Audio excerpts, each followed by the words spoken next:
आज से शुरू कर रहे हैं जो राजमा ने लिखी है वाणी के रूप में अपने भावोद्गार, जो पहले वाणी हो चुकी हैं 2 बार राजमा की, उससे कुछ अलग है। अलग इस प्रकार से भी है कि यह कोई डायरी के रूप में नहीं लिखी हुई, एक कॉपी में यानी एक्सरसाइज बुक में लिखी हुई है। पतली सी कॉपी है और इसकी विशेषता यह है कि यह कॉपी राजमा ने गुरुदेव को दी थी देखने के लिए। वो ऐसे पता लगता है क्योंकि इस कॉपी के ऊपर गुरुदेव की हैंडराइटिंग में, हस्तलिपि में लिखा हुआ है राज चतुर्वेदी और तारीख डली हुई है 7/7/69 यानी 7 जुलाई 1969।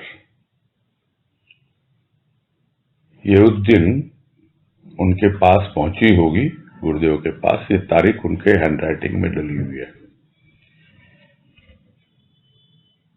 ये बैकग्राउंड इसलिए बता रहे हैं क्योंकि जब हम किसी के सामने कुछ अपनी बात रखते हैं और विशेषकर अपने इष्ट के सामने, जिसको हम अपना सब कुछ मानते हैं, तो वो रखते हुए स्वाभाविक है हम अपने उद्गारों को, जो हमें लगता है और उसके प्रति जो हमारी भावना है, उस भावना में जो भी कमी है या उस भावना का कोई पुष्टिकरण चाहिए, उसके लिए उसको सामने रखा जाता है। और जहां तक समझ में आ रहा है, उसी उद्देश्य से राजमा ने गुरुदेव के सामने रखी होंगी। है ये वाणी के ही रूप में। शुरू करते हैं। नंबर 1 है पहली, हरियाली। आदेख आली हरि की लाली, हर लेगी तन की मन की व्याधि, अंतर तर होगा हरि होगा। यानी हरियाली शब्द लिया गया है और यही कह रहे हैं। आली का मतलब सहेली होता है, अपनी जो अंतरंग मित्र होती है। तो अपने अंतरात्मा से ही भक्त कह रहा है कि अरे मेरी प्यारी सखी, मेरी सुरता, मेरी अंतरात्मा, देख मेरे भीतर किस प्रकार हरि ने अपनी लाली बिखेर रखी है। वो लाली उस लाल की लाली है, वो लाल जो हरि है, प्रभु है मेरा। वो लालों का लाल, नंद लाल, उसकी लाली मेरे अंतःकरण में व्याप्त है। तू भी देख, और जब तू देख लेगी तो फिर क्या होगा? पूरी तरह से तन की मन की व्याधि हर लेगी यह लाली, अपने ही रंग में रंग देगी तुझे, अंदर भी बाहर भी। जो भी स्थूल के, सूक्ष्म के जो भी कष्ट हैं, जो भी परेशानियां हैं, जो भी आधी व्याधि है, सब दूर हो जाएगी जब अपने अंतःकरण पे उस लाल की लाली का अनुभव करेगा भक्त। इतना ही नहीं, तुम्हारा अंतर यानी अंतःकरण तर हो जाएगा पूरी तरह से भीग जाएगा। और भीगेगा ही नहीं, उस हरि का ही रूप बन जाएगा, हरा भरा हो जाएगा। कभी भी उसमें अभाव नहीं आएगा, पूरी तरह भाव से परिपूर्ण हो जाएगा। इस दिन तू देख लेगी, अनुभव कर लेगी उस लाल की लाली को। अपने आप ही जो जो परिवर्तन होंगे तुम्हें अनुभव में आएंगे। तो यहाँ राजमा अपना अनुभव बता रहे हैं कि ये हर लेगी तुम्हारी भी तन की मन की व्याधि। जो भी परेशानियां हैं तुम्हारे भीतर सब दूर हो जाएंगी। और इतना ही नहीं, एक ऐसा परिवर्तन होगा तुम्हारा जीवन में जो तुमने सोचा भी नहीं होगा। पूरा तर हो जाएगा, रस से भर जाएगा। और रस से ही नहीं भरेगा, भावमय हो जाएगा, हरी ही हो जाएगा, हमेशा तरोताजा ही रहेगा, हरा भरा रहेगा। यानी एक शब्द लिया गया है हरियाली, और उस हरियाली शब्द से जो भी भाव ग्रहण किए गए उन्हीं की अभिव्यक्ति है। आगे है 2 नंबर, क्रमांक 2 में कह रहे हैं पकड़। ऐ प्रभु पकड़ मेरी बांह, पक गया है हृदय का जख्म, अड़ गए हैं प्राण तेरे ही दर पर। निदान होगा जब प्रभु स्वयं तू पकड़ेगा। अब शब्द लिया है पकड़।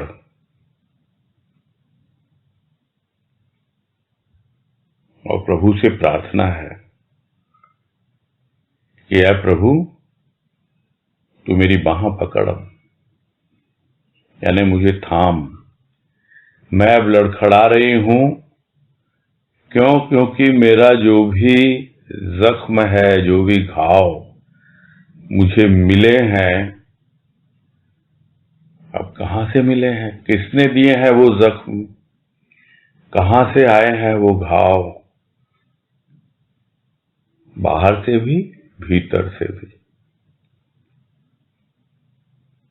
एक ऐसी अवस्था बन जाती है, और उस अवस्था में ही जब पुकारता है भक्त, तभी वास्तव में वो दिल की पुकार सुनकर पहुंचता है वो प्रभु।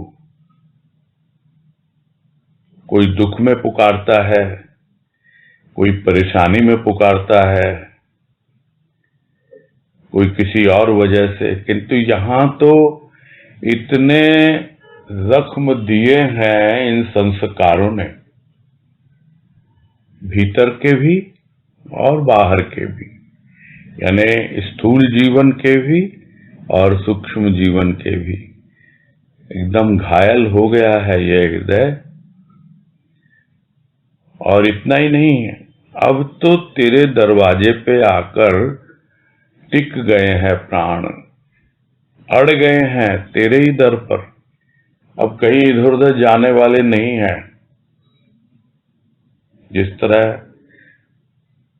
अड़ जाता है कोई, इसे हम कहते हैं घोड़ा अड़ गया, अरे यह तो अड़ियल घोड़ा है। अड़ने का मतलब ही हो गया वो हिलेगा नहीं। अब कहां अड़ा है वो? उस दरवाजे पे अड़ा है, उसके दर पर, उस किवाड़ पे अड़ गया कि अब ये दरवाजा बंद न करना, ये प्राण तो अब तेरे ही दर पे आके टिक गए हैं, बिल्कुल अब हिलेंगे नहीं, अब यहां से अड़ गए हैं। अब मेरे तो जो करना था मैंने कर लिया, हृदय का जख्म पक गया, अब सहन नहीं होता। और और प्राण त्राही त्राही कर रहे हैं और तेरे दरवाजे पे आके अड़ गए हैं, तो कैसे दूर होगा यह घाव, कैसे ठीक होगा? यह तो तभी ठीक होगा जब प्रभु स्वयं तू पकड़ेगा। मेरी पकड़ तो कई बार आई है, छूट गई, किंतु जब तू पकड़ेगा तभी जाकर यह जो हृदय का जख्म है यह दूर होगा। और जो तेरे दर पे ही अटके हुए हैं ये प्राण, उन्हें भी आराम मिलेगा, विश्राम मिलेगा। तो इसलिए प्रभु तुमसे यही प्रार्थना है कि तू पकड़ मेरी बाह पकड़ ले और मुझे इस अवस्था से बाहर निकाल और अपनी शरण में रख। यही प्रार्थना बनती है भक्त की हमेशा।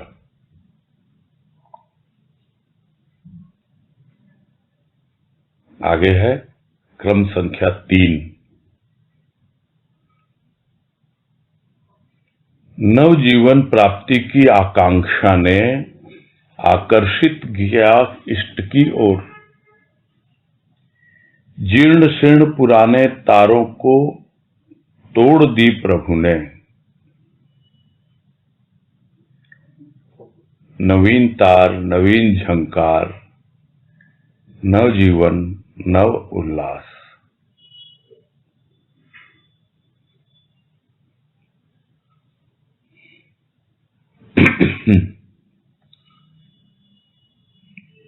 जब तक हम जो जीवन जी रहे हैं उसके प्रति हमारी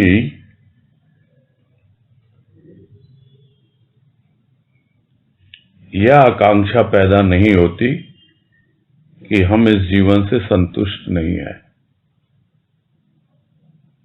यदि हम उस जीवन से संतुष्ट होते हैं, यानी उसी में रमे रहते हैं और उसी ढंग से अपना जीवन जीते रहते हैं, तो फिर हमारे जीवन में कोई परिवर्तन नहीं आता है।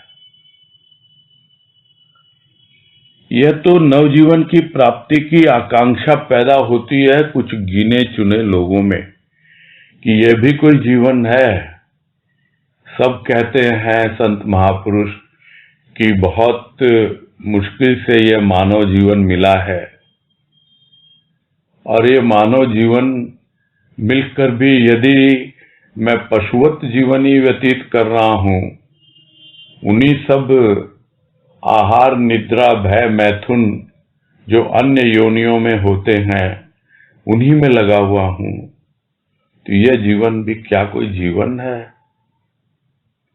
तो नव जीवन की एक आकांक्षा भीतर में पैदा होती है कि बदलना चाहिए जीवन, इसमें कुछ नयापन आना चाहिए, एक नए तरह का जीवन जीना है मुझे। बहुत हो गया, उस जीवन से उकता जाता है प्राणी, बोर हो जाता है, तभी जाकर के उसके भीतर नवजीवन की भावना आती है और फिर आकृष्ट होता है वो अपने इष्ट की ओर। उसके पहले हो सकता है इष्ट उसके जीवन में आ गया हो, किंतु फिर भी वो वही जीवन जीता रहता है जो जीवन वो पहले जी रहा था, यानी उसी ढर्रे पे चल रहा होता है। कोई विशेष परिवर्तन नहीं आता, इसलिए उसे प्रतीत ही नहीं होता कि मेरा जीवन अब नव जीवन है। क्यों नहीं होता? क्योंकि उसके भीतर वो इच्छा ही नहीं जागी, वो आकांक्षा ही नहीं जागी कि मुझे नवजीवन चाहिए। तो यह नवजीवन प्राप्ति की आकांक्षा ने ही मुझे आकर्षित किया है इष्ट की ओर। तब मैं उसके और करीब जा रही हूं और उसकी नजदीकी का अनुभव कर रही हूं, और वो मेरे करीब आ रहा है। और क्या प्रतीत हो रहा है कि मेरे जितने भी जीर्ण शीर्ण पुराने तार थे इस हृदय तंत्री के, और वो बज नहीं पा रहे थे, क्योंकि या तो वो टूट चुके थे और या उन तारों में जंग लग गई थी, कोई ध्वनि उत्पन्न नहीं हो रही थी उनसे। तो उन तारों को अलग कर दिया, तोड़ दिया, बाहर निकाल दिया प्रभु ने। कौन से तार? वो जीर्ण शीर्ण पुराने विचार, जीर्ण शीर्ण हो गए, यानी फटे पुराने, उसका कोई अस्तित्व है ही नहीं। फिर भी हम उनको ढोते हैं, जिसको गुरुदेव ने कहा बाबा बलदेव वाणी में कि प्राणी की क्या अवस्था है, उन्हीं जीर्ण शीर्ण विचारों को जो मरे समान है उनको कैसे लेके घूम रहा है। जैसे बंदरी मरे हुए बच्चे को सीने से लगाए रहती है। ये उदाहरण उन्होंने दिया है बाबा बलदेव वाणी में। वो जीर्ण शीर्ण हो गए, है ही नहीं, मर चुका वो बच्चा, लेकिन इतना उनसे अटैचमेंट है तो बंदरी को देखते हैं वो छोड़ती नहीं है, जबकि वो है ही नहीं। उसी तरह विचार इतने जीर्ण शीर्ण हो चुके हैं, उन विचारों के तार, कैसे उनसे ध्वनि निकलेगी, कैसे उनसे संगीत निकलेगा, कैसे उनसे झंकार पैदा होगी। उन तारों को तोड़ दिया प्रभु ने और उसकी जगह लगाए नए तार, विचारों के तार, भावों के तार, और बताया किस प्रकार इन विचारों और भावों से झंकार पैदा होती है। मनन चिंतन के द्वारा जो ध्वनि तुम सुनते हो बाहर से, तुमुल ध्वनि, वो तुम्हारे भीतर जाती है। मन मनन करे, चित्त चिंतन करे, ये सब हमने समझा है कि झंकार कैसे पैदा होती है। ध्वनि, ध्वनि के बाद गूंज, और गूंज के बाद झंकार, और वही झंकार धीरे धीरे फेड आउट होती है, यानी अपने भीतर समा जाती है। तो ये नए किस्म की झंकार है जो अब तक अनुभव ही नहीं की। क्यों? क्योंकि तार बदल दिए।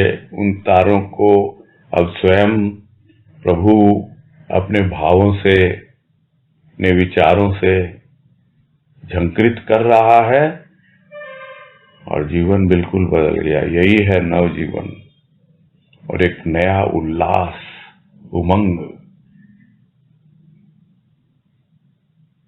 ये सब पहचान है। ये जो भक्तों के अनुभव हैं जो उन्होंने लिखे हैं,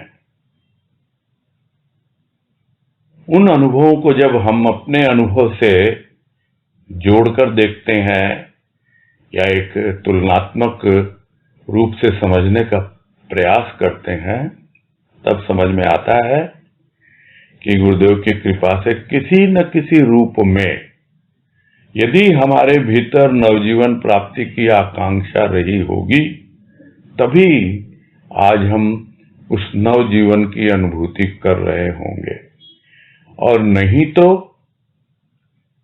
वही ढपली, वही राग, वही आना, वही जाना। क्यों? क्योंकि वो फिर से वो शेर याद आ जाता, बार बार इस तरह की बातें आती है तो, कि कुछ नया करने की वहशत थी कहां, कुछ नया करने की वहशत थी कहां। इस कहानी को वही अंजाम दे दिया, वही अंजाम जो जन्म जन्मांतर से देते आए हैं, वही अंजाम दे दिया। बहुत सुन लिया, मानव जीवन मिला है, किंतु नव जीवन की चाह पैदा न हुई, नया करने का कोई जुनून आया ही नहीं भीतर, तो फिर कहां से नवजीवन प्राप्त हो? फिर कहानी का वही अंजाम हो जाता है। भले ही ऊपरी रूप बदल गए हों, भले ही हमारा जो ऊपर से जीवन जीने का तरीका बदला हो, वो तो ऐसे भी बदलता है, समय के अनुसार बदलता है, उम्र के अनुसार बदलता है, किंतु भीतर में नवजीवन आया कि नहीं आया, भीतर का जीवन परिवर्तित हुआ कि नहीं, तब पता लगता है कि किस तरह इष्ट हमें अपनी ओर आकर्षित करता है और हमारे जितनी भी पुरानी मान्यताएं, हमारे संस्कार, उन सबको छिन्न भिन्न करके एक नया सुर, नई झंकार हमारे भीतर पैदा करता है। आगे है क्रम संख्या 4 इसमें कह रहे हैं, संग्रह किया लौकिक भावों का प्राण संत्रस्त, संग्रह किया अलौकिक प्रेम भाव का प्राण धन अर्थात इष्ट की आराधना में संलग्न।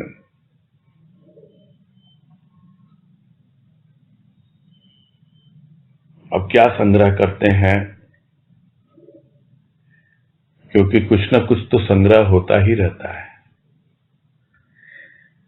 चाहे अनचाहे बहुत सी चीजें हमारे भीतर चली आती हैं और भीतर आके बैठ जाती हैं, और जो हम संग्रह करना चाहते हैं वही हम देखें, क्योंकि हमारे खिड़की दरवाजे हमेशा खुले रहते हैं, धूल मिट्टी भी आती है, तरह तरह के लोग भी आते हैं,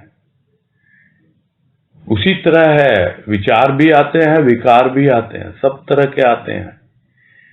यदि हम उसके प्रति जागरूक नहीं होंगे और जिसको कहा जाता है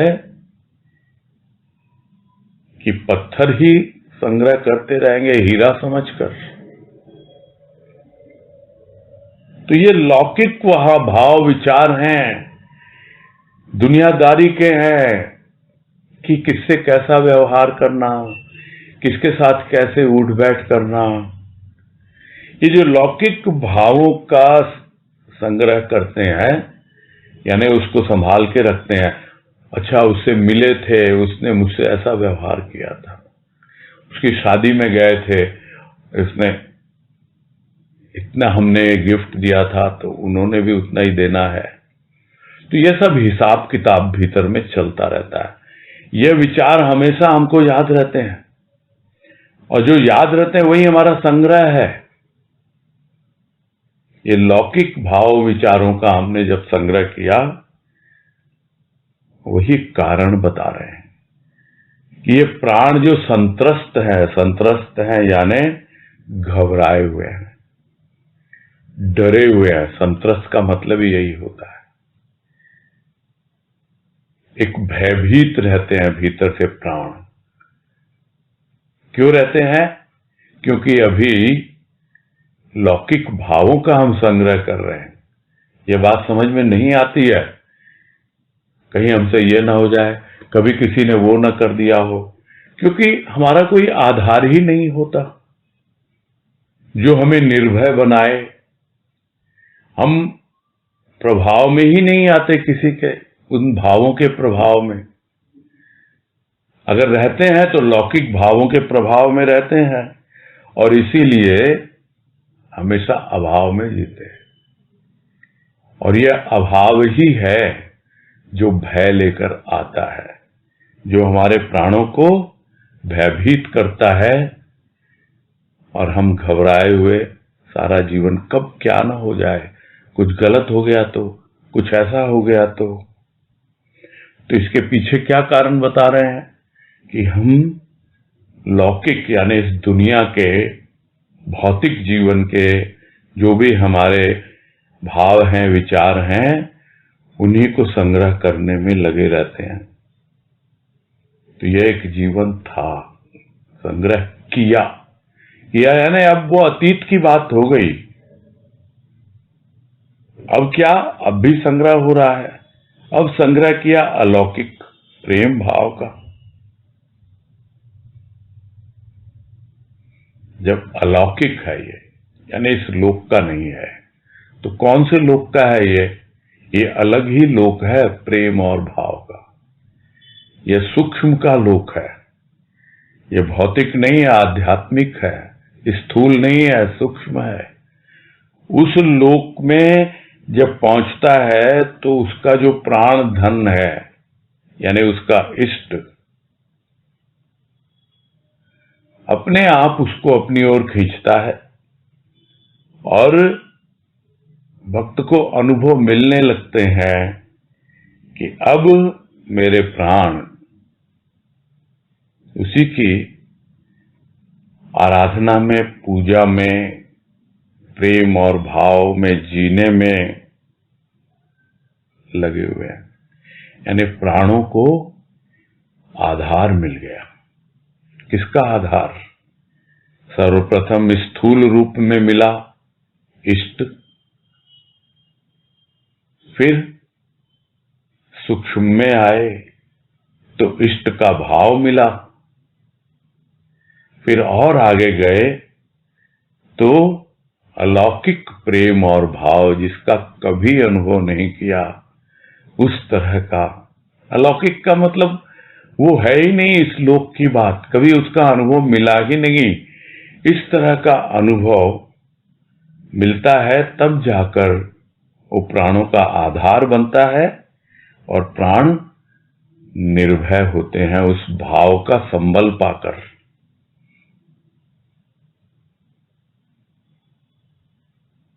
प्राणों में पहुंच जाता है उसका भाव।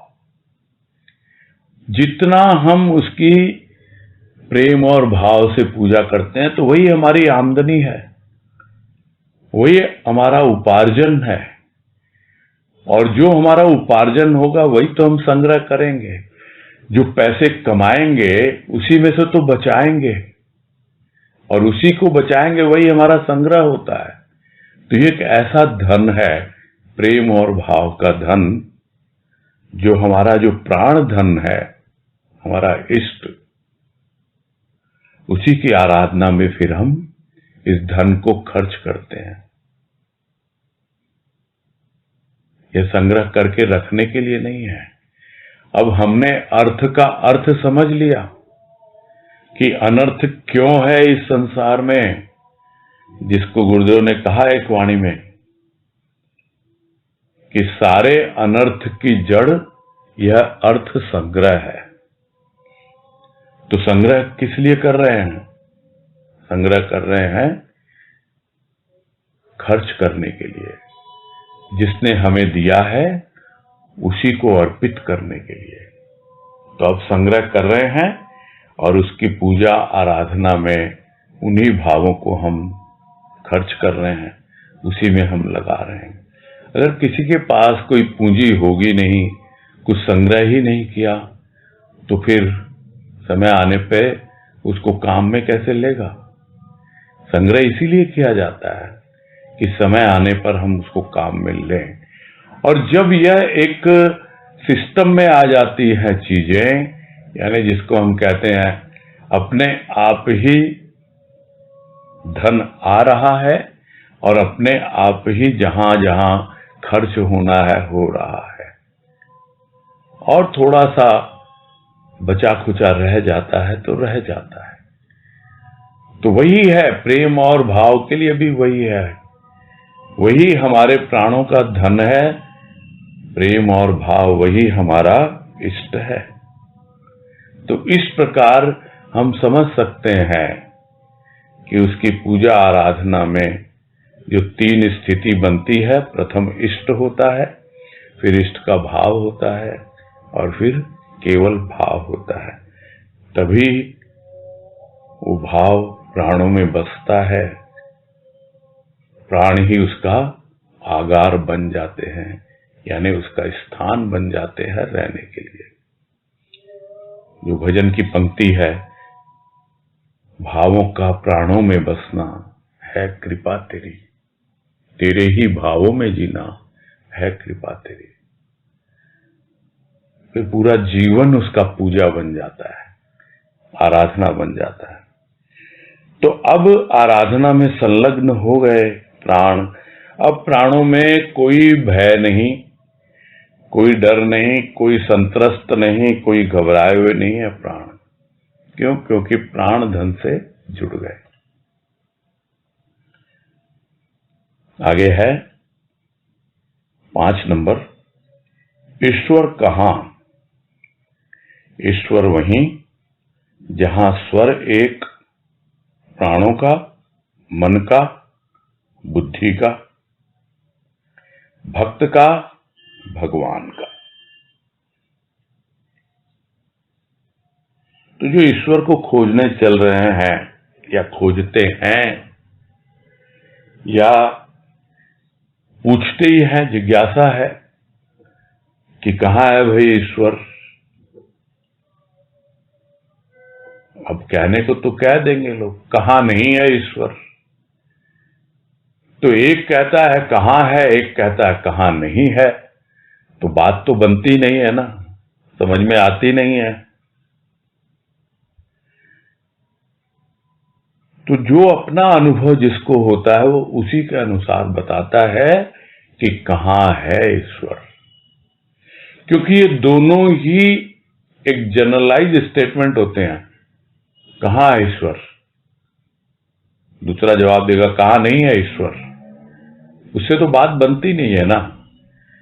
जब जिज्ञासा हो वास्तव में कि ईश्वर कहां, जरा ढूंढूं मैं भी, देखूं, और फिर जब वो ढूंढता है, खोजता है और उसका जो अनुभव होता है वही शेयर करता है, सब लोगों के साथ बतलाता है। तो यही कह रहे हैं, ईश्वर वहां पर ही है जहां स्वर एक हो जाता है। स्वर एक होना क्या होती है? वो हार्मनी, जिसको संगीत की भाषा में कहते हैं हार्मोनाइज्ड। ऐसा नहीं है तरह तरह के इंस्ट्रूमेंट बज रहे हैं, लेकिन सब एक ही सुर में, एक ही हारमोनी में चल रहे हैं, उसी ढंग से आगे बढ़ रहे हैं। सबका उतार चढ़ाव एक जैसा हो रहा है। तो कौन कौन से इंस्ट्रूमेंट है यहां पर? प्राण है, ये सब सूक्ष्म के हैं, प्राण का, मन का, बुद्धि का। प्राण जो कि सूक्ष्माति सूक्ष्म है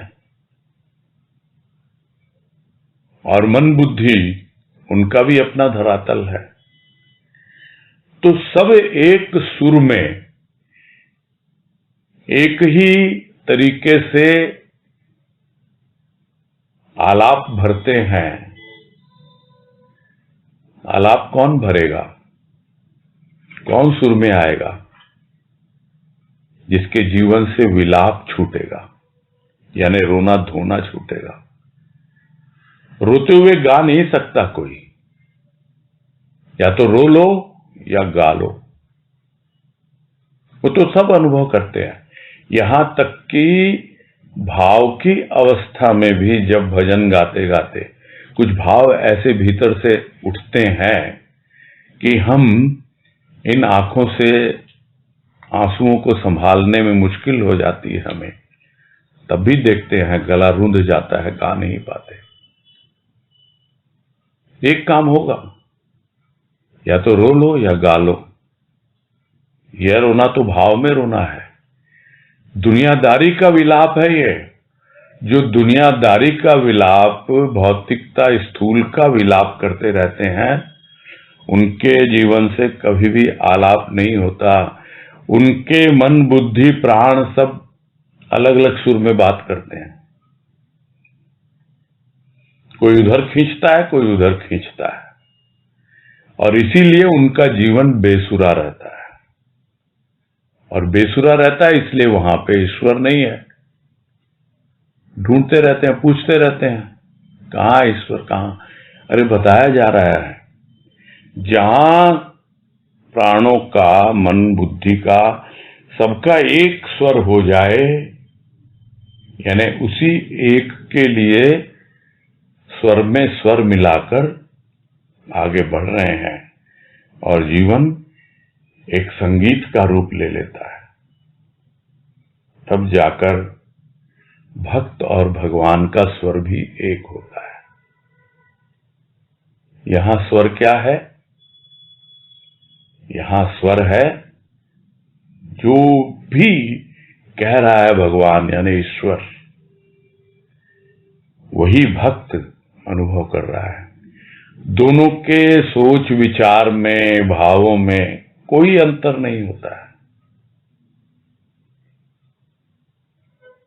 जिसको अक्सर हम कहा करते हैं, सुना भी करते हैं कि भाई मैं थोड़े ही बोल रहा हूं, वो तो मेरे भीतर बैठा हुआ मेरा प्रभु बोल रहा है। यहां एक स्वर हो जाता है, भक्त का भगवान का एक स्वर, वही आवाज निकलती है। स्थूल में निमित्त कोई और हो जाता है। क्यों? क्योंकि उस ईश्वर को अभिव्यक्त कर अपने आप को होने के लिए प्रकृति का आधार चाहिए।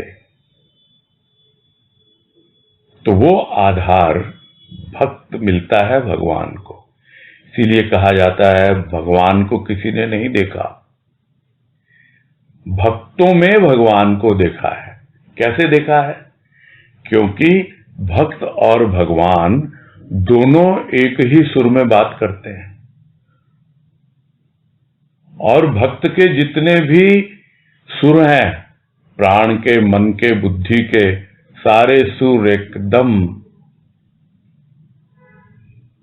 अच्छे से संगीतमय है। क्यों? क्योंकि उसके इष्ट ने पुराने तारों को हटा दिया और उसके जीवन में नई झंकार पैदा की। उसे भी अपनी हृदय तंत्री को बजाना सिखा दिया। अब उससे नए नए सुर निकल रहे हैं। उंगलियां किसकी हैं और आवाज कहां से निकलती है? उंगलियां चलती है बजाने वाले की, तारों के ऊपर, और आवाज निकलती है उस वीणा से, उस यंत्र से। तो यंत्र मात्र है भक्त उस भगवान के हाथों। जैसे वो सुर निकालता है वैसे ही सुर निकलते हैं। तो यही कह रहे हैं यहां कि ईश्वर वहीं पर है जहां सर्वप्रथम तो भक्त का स्वर एक हो जाए, उसके प्राणों का, मन बुद्धि का सब, और साथ ही साथ भगवान के साथ उसका स्वर मिल जाए। वहीं ईश्वर वास करता है। आगे है क्रमांक 6। इसमें कह रहे हैं बुझती हुई ज्योति को पुनः प्रज्वलित करता, जीवन दान देता कौन? केवल स्नेह, केवल प्यार। और यह तो हम बहुत बार सुन चुके हैं। अभी कुछ दिन पहले ही हमने प्रकाश पर्व मनाया दीपावली के रूप में, और वो क्या है, ज्योति पर्व भी कहलाता है, क्योंकि ज्योति से ही प्रकाश प्रकट होता है। और ज्योति का क्या रूप होता है? दीपक से निकलती है। दीपक तो मिट्टी का होता है, उसमें बाती होती है और तेल होता है। बस यही समझना है, जो बातें बहुत बार हो चुकी हैं। इस वाणी का भी यही सहारा है कि जो बुझती हुई ज्योति है, यानी बुझने वाली है, तो फिर से पुनः प्रज्वलित, यानी फिर से उसे कौन प्रज्वलित करे, कौन उसे फिर से जलाए, फिर से उसमें ज्योति प्रकट करे? कौन है वो? और नहीं तो बुझ जाएगी यह जीवन ज्योति। यह जीवन ही तो है जिसमें प्रभु का स्नेह आया है, उसका प्यार आया है, और उसी के प्रेम के प्रकाश में ही हम जीवन व्यतीत कर रहे हैं। जो भी उसकी भक्ति में लगा हुआ है, उसके प्रेम और भाव का आधार लेकर वही तो जीवन जी रहा है। और कभी ऐसा लगता है कि अब तो ज्योति बुझने को है। तो कौन देता है जीवन दान? वो केवल प्रेम, प्रभु का प्रेम, उसका स्नेह। इसलिए कहा जाता है स्नेह का तेल है। और बिना भक्ति के यह संभव नहीं है,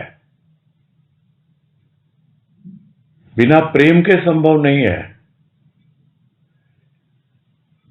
बहुत बार ऐसा लगता है कि बस ये जीवन ज्योति बुझने को है। कौन बुझाता है इसको? या तो तेल कम हो जाए तो तेल डाल देंगे उसमें, उस स्नेह का, प्यार का। और या फिर कौन बुझाता है उसको? जमाने की हवा। यह जो ऊपरी खेल, स्थूल के भाव विचार, यह उस ज्योति को, जो प्रेम की ज्योति है, जो उसकी कृपा से प्रज्वलित हुई, तो हम पुनः जाते हैं उसके पास और लोगों को बताते भी हैं। फिर भजन की पंक्तियां याद आ जाती हैं कि तेरी भक्ति में मुझे क्या मिला, तेरे प्रेम ने मुझे क्या दिया। कभी बुझते बुझते जला दिया, कभी गिरते गिरते उठा लिया। यही है भक्त, सब भक्तों का यही अनुभव है कि बुझती हुई ज्योति है, उसको कौन प्रज्वलित कर रहा है फिर से? अरे वो प्रेम, वो स्नेह प्रभु का, और कोई नहीं उसको। और नहीं तो या तो कमी आ गई तेल की तो बुझ जाएगी, फिर वो जीवन वही समाप्त हो जाएगा। यह तो जीवन दान है उस प्रभु की ओर से, जिसने हमें नवजीवन दिया है अपना प्रेम और भाव देकर। तो उसका प्रेम, उसका प्यार, वही इस बुझती हुई ज्योति को फिर से प्रज्वलित करता है। आगे है क्रमांक 7, प्यार। क्या संसार से? नहीं नहीं, संसार से प्यार कहां। प्यार है उसी से जो सृष्टि के कण कण में विद्यमान है।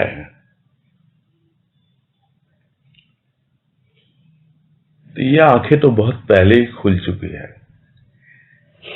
कि क्या संसार से प्यार किया। अरे बहुत देखा है संसार का प्यार। सही वक्त पे प्रभु मिल गया, नहीं तो ये प्यार तो पूरा चुक गया होता, यानी खत्म हो गया होता। जीवन ज्योति बुझ चुकी होती अब तक। ये तो वो आया हमारे जीवन में, उसने हमें नवजीवन दिया, जीवन दान दिया। तब समझ में आ गया कि ये प्यार क्या संसार से करने के लिए होता है। नहीं नहीं, संसार में प्यार है कहां। यहां तो सिर्फ और सिर्फ स्वार्थ है, और उस स्वार्थ के ही अनेकों रूप हो जाते हैं प्यार बनकर। कहीं पे उसका नाम मोह बन जाता है, कहीं पे उसका नाम कामना बन जाता है, वासना बन जाता है, कहीं लोभ बन जाता है। यह है सांसारिक प्यार, और इसके माध्यम से ही प्यार का उस पे मुलम्मा चढ़ाकर, देखो हम तुमको कितना प्यार करते हैं, वो चढ़ाकर वो प्रस्तुत करते हैं। अब आंखें खुल चुकी हैं, संसार से प्यार नहीं। संसार में प्यार है कहां अब।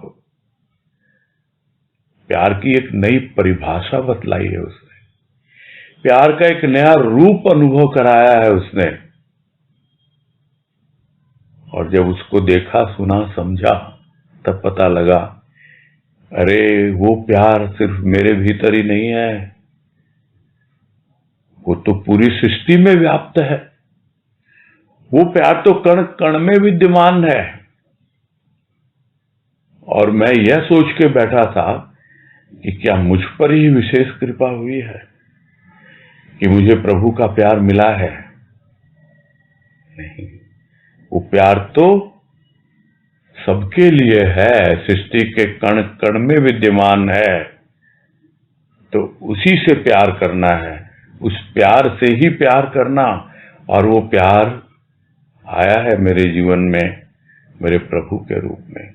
वो प्रभु जो सृष्टि के कण कण में विद्यमान है, मुझे तो उसी से प्यार है, संसार से प्यार नहीं। था एक समय, सबके जीवन में होता है, जो जितनी जल्दी जाग जाए उतनी ही जल्दी सब समझ में आ जाता है। तो यहां यही कह रहे हैं, संसार से प्यार नहीं, संसार में प्यार है ही नहीं। कहां है? ढूंढने जाओगे तो बस जिस तरह होता है 2 ग्राम 5 ग्राम के जेवर बनते हैं, बस उस पे ऊपर एक पॉलिश कर दी जाती है, मुलम्मा चढ़ा दिया जाता है। सोने का दिखावा, वही है प्यार का दिखावा, वही उसकी चमक दिखलाते हैं। देखो कितना चमक रहा है ये आभूषण, बस उसको 2 बार पहनो, अपने आप ही उसकी वास्तविकता समझ में आ जाती है। वैसे ही है संसार का प्यार, 2 बार व्यवहार में लिया, उस प्यार को समझ में आ जाता है कि केवल स्वार्थ है, कुछ और नहीं है यहां। तो प्यार तो उसी से होता है जो सर्वव्यापी है, सृष्टि के कण कण में विद्यमान है। आगे है क्रमांक 8, नंबर 8। इसमें कह रहे हैं, मिट्टी से प्यार क्यों न करूं? मिट्टी ने प्रभु की मूर्ति गढ़ी है। ये थोड़ी लंबी है वाणी, तो इसलिए पहले से हम ध्यान रखें, कहीं ऐसा न लगे कि मैंने अपनी ओर से बोलना शुरू कर दिया है। पहले वाणी पढ़ रहे हैं। मिट्टी से प्यार क्यों न करूं? मिट्टी में प्रभु की मूर्ति गढ़ी है। जल से प्यार क्यों न करूं? जल के स्नेह से सिक्त हो मृतिका ने धारण की आकृति। अग्नि से प्यार क्यों न करूं? अग्नि की ऊष्मा से परिपक्व हुई है यह मूर्ति। वायु से प्यार क्यों न करूं? वायु ने संदेश पहुंचाया है दिव्य मूर्ति के स्नेह का। प्यार करूं संपूर्ण सृष्टि से, जो स्वयं मेरे प्रभु की कृति है, अनुकृति है, यही इच्छा है।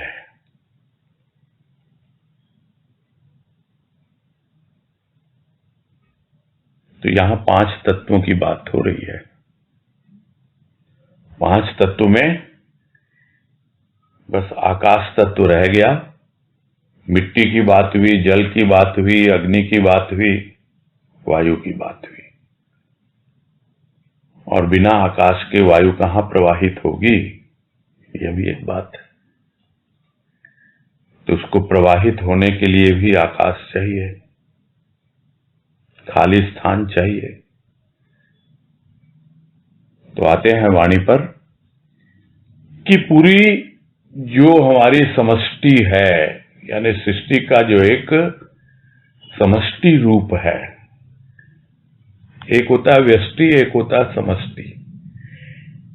उसको दूसरी भाषा में हम समझा करते हैं, एक होता है ब्रह्मांड समष्टि रूप, और एक होता है पिंड यानी व्यष्टि रूप।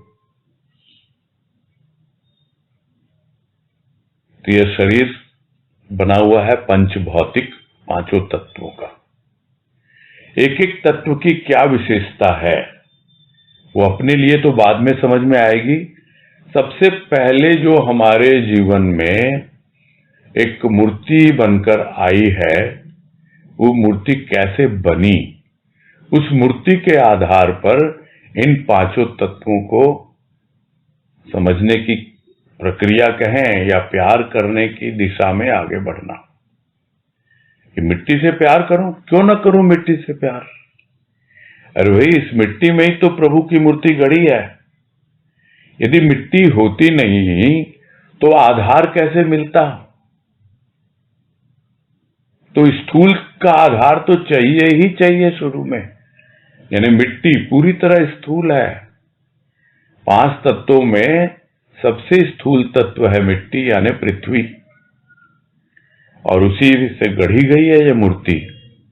लेकिन क्या सिर्फ मिट्टी अपने आप मूर्ति गढ़ सकती है? नहीं, जल मिलाया जाता है उसमें। और वो जल कौन सा है? कि जल के स्नेह से सिक्त है वो मिट्टी, मृतिका यानी मिट्टी। तब उस मृतिका ने धारण की है आकृति। वो आकृति प्रभु की आकृति, प्रभु का रूप उस मिट्टी ने धारण किया है। यानी उस मिट्टी से प्रभु का रूप प्रकट हुआ है। किसके आधार पर? जल। पहले मिट्टी, उसमें जल मिलाया गया और मिट्टी को जल से मिलाकर उसको तैयार किया गया, और उस तैयार होने के बाद वो आकृति प्रकट हुई है। फिर उसको पकाया गया है। किसके द्वारा? अग्नि की ऊष्मा से। तो क्यों ना अग्नि को प्यार करूं? उसकी ऊष्मा से ही तो, उसकी गर्मी से, उस आग से ही तो परिपक्व हुई है यह मूर्ति, नहीं तो कच्ची रह जाती। सबसे प्यार करूं, आगे बढ़ती जाऊं, देखती जाऊं किस किस रूप में जो इष्ट की मूर्ति मेरे सामने है, आखिर कैसे वो बनी है। परिपक्व ही है मूर्ति उसी अग्नि से। वायु से प्यार क्यों ना करूं? क्योंकि वायु ने ही तो संदेश पहुंचाया। ये मूर्ति मूर्ति नहीं है साधारण, ये खेल खिलौने वाली मूर्ति नहीं है, ये तो दिव्य मूर्ति है, स्नेह की मूर्ति है। उस स्नेह का संदेश किसने पहुंचाया? इस वायु ने। वायु का काम ही है संदेश पहुंचाना। एक स्थान से दूसरे स्थान पर पहुंचाना। कोई बोलता है, मुख से बोलता है, कोई सुनता है, कानों से सुनता है। किंतु जब तक वायु उसका माध्यम न बने, मीडियम न बने, तब तक पहुंचेगी नहीं आवाज। देखते हैं दरवाजे बंद हो जाते हैं तो वायु प्रवाहित नहीं हो पाती, आवाज बाहर निकलती नहीं ठीक से। थोड़ी बहुत निकलती भी है, वो भी कैसे निकलती है? वो टकराती है दरवाजे से, फिर उसका रूप बदल जाता है, ठीक से समझ में ही नहीं आती क्या आवाज है, क्या बोला जा रहा है। तो एकदम वायु का प्रवाह ठीक हो और वो वायु प्रवाहित होकर पहुंचे, उसका संदेश लेकर आई है उस मूर्ति के स्नेह का, कि देखो मूर्ति तुम्हें कितना प्यार करती है, तुम भी मूर्ति से उतना ही प्यार करो। तो क्यों ना मैं वायु से भी प्यार करूं? तो ये पूरी सृष्टि इन्हीं तत्वों से तो बनी हुई है। ये स्वयं पूरी सृष्टि तो मेरे प्रभु की कृति है। ये प्रकृति है क्या? यह प्रकृति उस प्रभु की ही कृति है, उसी ने बनाया है।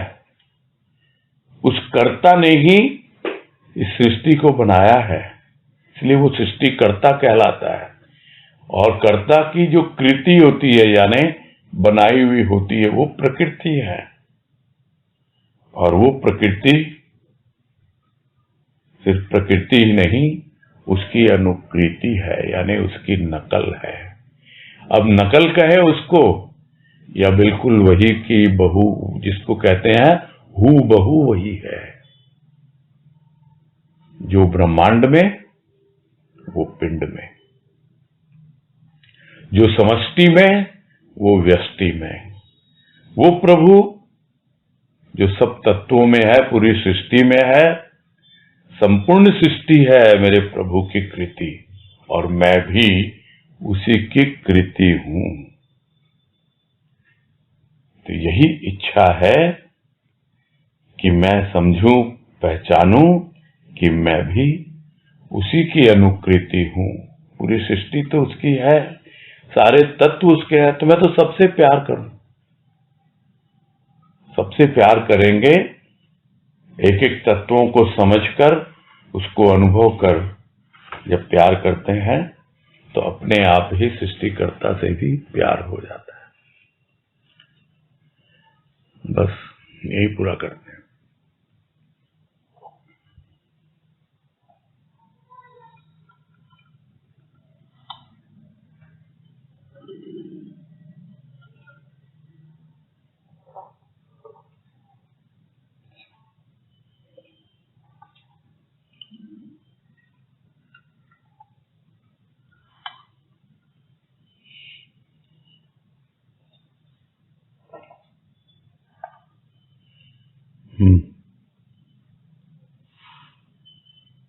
कोई है नहीं हैंड रेस। समय भी होने ही वाला है, 1-2 मिनट और है बस, तो क्यों ना पूरा किया जाए। पूरा करते हैं फिर। हरिओम। हाँ, हरिओम। हरिओम सभी को। सबको हरिओम। हरिओम सबको। हरिओम सबको हरिओम। हाँ, सबको हरिओम। हरिओम हरिओम। हरिओम। हरिओम।